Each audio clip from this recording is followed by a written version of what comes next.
¿eh?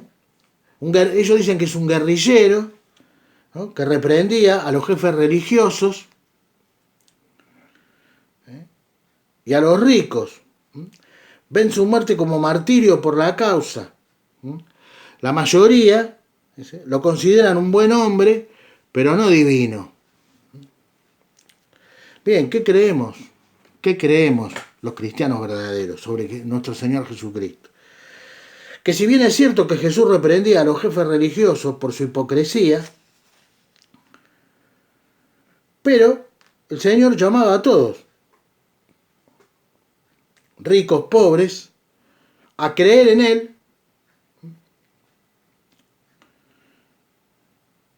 y su amor lo llevó a los marginados de la sociedad con un mensaje de esperanza y el poder de lo alto.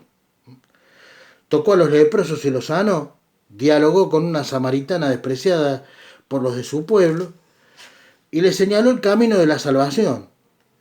Las masas lo oían con gozo y él sanaba a sus enfermos. Pero también llevó el mensaje de Dios a los ricos. Nicodemo, José de Arimatea, Zaqueo y otros podían testificar de cómo él traía el amor de Dios a todos por igual. Los liberacionistas de su tiempo querían hacerlo su jefe para que los liberara del gobierno opresivo de Roma y fuera su rey. El Señor Jesucristo se negó a unirse a su causa, lo que les leí recién, y predicó una liberación mayor el Señor, la del pecado y la de su castigo eterno. Muchas cosas nos convencen de que Jesús es el Hijo de Dios, no tan solo un maestro, como maldice la teología herética de la liberación, ¿no? Sus discípulos estaban dispuestos a dar su vida por predicarlo. Juan escribió su evangelio como prueba de esta verdad. Además, en nuestro Señor Jesucristo se cumplieron las profecías del Antiguo Testamento respecto a que Él era el Mesías, el Hijo de Dios que había de venir. Reclamaba ser el Hijo de Dios y lo confirmaban sus milagros. La voz de Dios que vino del cielo en 3 ocasiones indicando que Jesús era su Hijo es otro testimonio de que Jesucristo no era tan solo un maestro bueno, sino que era el Hijo de Dios, que era el Hijo de Dios, no un maestro ni un revolucionario, no, era el Hijo de Dios. Su muerte no fue un martirio, como mal dice la teología herética de la liberación.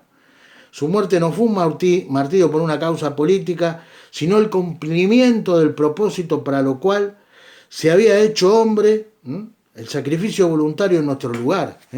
Esto lo vemos en Isaías 53, ¿no? Mas él, herido fue por nuestras rebeliones, molido por nuestros pecados. El castigo de nuestra paz fue sobre él y por sus llagas fuimos nosotros curados, dice, ¿no? O sea, Cristo vino a morir para allanar un camino a la salvación, ¿no? Una vez que uno cree en Jesucristo, la justicia de Dios, la justicia que Cristo nos hizo en su muerte expiatoria, se le imputa a todo aquel que cree en nuestro Señor Jesucristo, ¿no? ¿Qué dice la teología, ya para terminar, ¿no? ¿Qué dice la teología de la liberación con respecto a un punto muy importante y que tenemos que tener en cuenta, ¿no? ¿Qué dice la teología de la liberación con respecto a la salvación? Ellos consideran que a la salvación como la reestructuración de la sociedad por la victoria de los oprimidos sobre las fuerzas opresoras. La salvación es de la sociedad más que de los individuos. Es para todos, porque al quitar el poder de los ricos y de los gobernantes opresivos, se los salva de ser opresores. Esto dicen ellos, en su falsa y torcida teología de la liberación, ¿no? Pero ¿qué creemos los cristianos y qué dice la Biblia en realidad con respecto a la salvación? La Biblia enseña que la salvación del pecado es de importancia primordial. Jesús predicó la necesidad de creer en Él y del arrepentimiento y un cambio radical de vida para tener parte en el reino de Dios. Y esto lo vemos en Mateo 4:17 y en Juan 3, versículos 3 al 8. asumió la culpa Jesús por nuestros pecados y la pena, lo que nos correspondía a nosotros, la pena de muerte que nos correspondía a nosotros, la llevó Él en la cruz, en su propio cuerpo. La persona que cree en nuestro Señor Jesucristo, se arrepiente, que cree en nuestro Señor Jesucristo como su Salvador y Rey y Señor, y se arrepiente, es salvo. La salvación de los individuos contribuye cuando una persona se convierte realmente, es regenerada por el Espíritu Santo, si verdaderamente es regenerada en su ser interior, es una nueva criatura, esto en realidad contribuye a la mejoría de la sociedad. O sea, una persona, un cristiano nacido de nuevo, abandona los vicios, deja el odio de lado, deja la violencia, deja el engaño, los rencores, abandona, si es un criminal, abandona su vida de crimen. Y también esto, el cristiano verdaderamente nacido de nuevo, regenerado por el Espíritu Santo, produce también que el nivel de vida de la comunidad en donde vive reciban una nueva orientación y un nuevo propósito para la vida. Dios los bendice de muchas maneras. Y por último, ¿qué dice?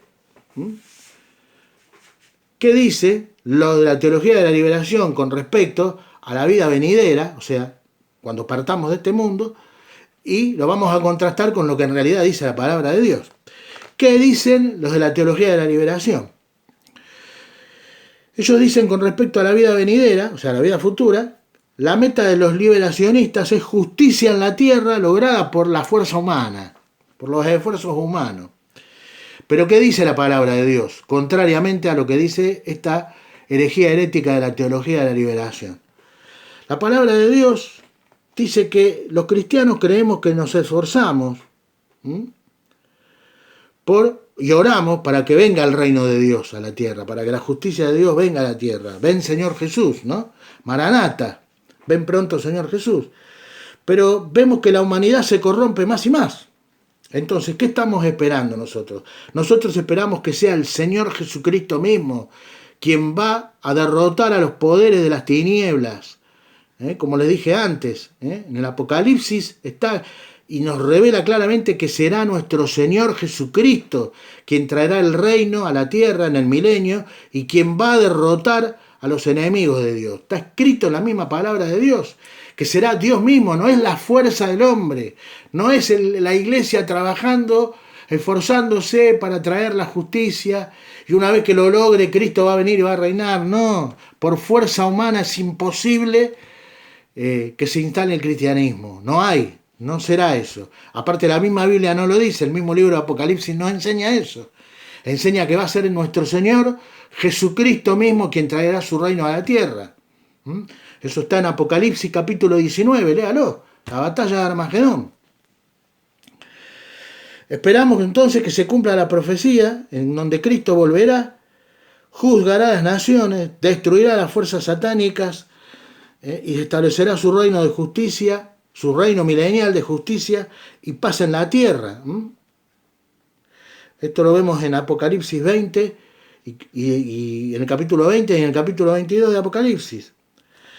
Nuestros cuerpos serán transformados. Esto va a ser primero 7 años antes de la gran tribulación. Habrá un arrebatamiento en donde el mismo Pablo en 2 Tesalonicenses 4 versículos 16 al 18 lo dice.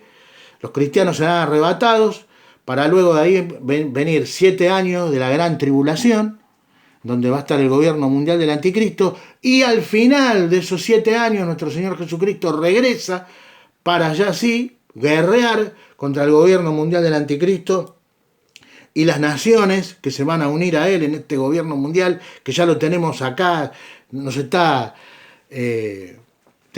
sentimos el aliento en la nuca de este gobierno mundial del que irrumpirá y será líder del anticristo, pero antes tiene que venir el arrebatamiento.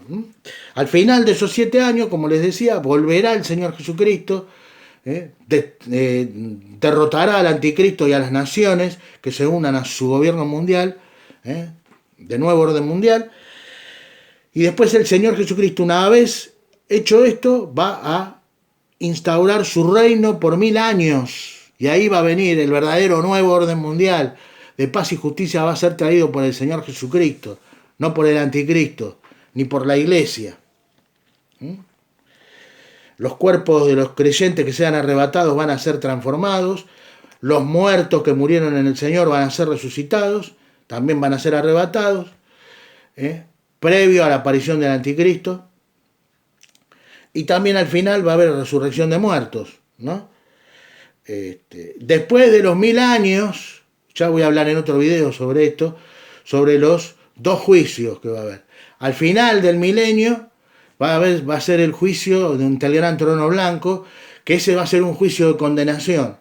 O sea, todos los impíos que murieron sin Cristo y que murieron en sus pecados van a ser despertados de sus tumbas solamente para escuchar de que su veredicto final, que va a ser la condenación eterna, ¿no? Y van a ser arrojados al lago que arde con fuego de azufre.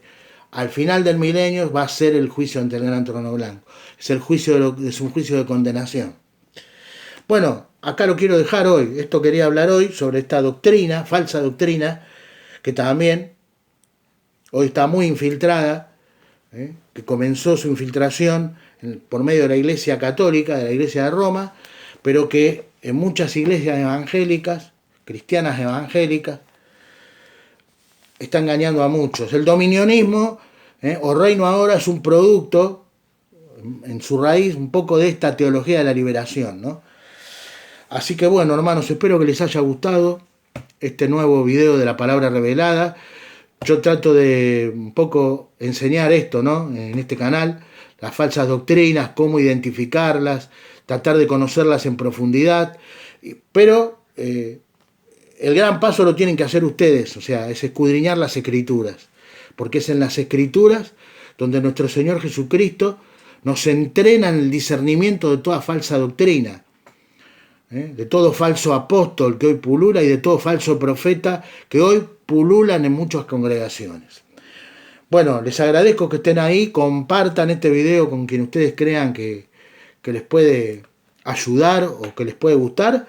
Nos estamos viendo en un próximo video programa de la palabra revelada. Hasta pronto, y este video programa seguramente lo voy a estar subiendo en 2 videos, no solamente en uno.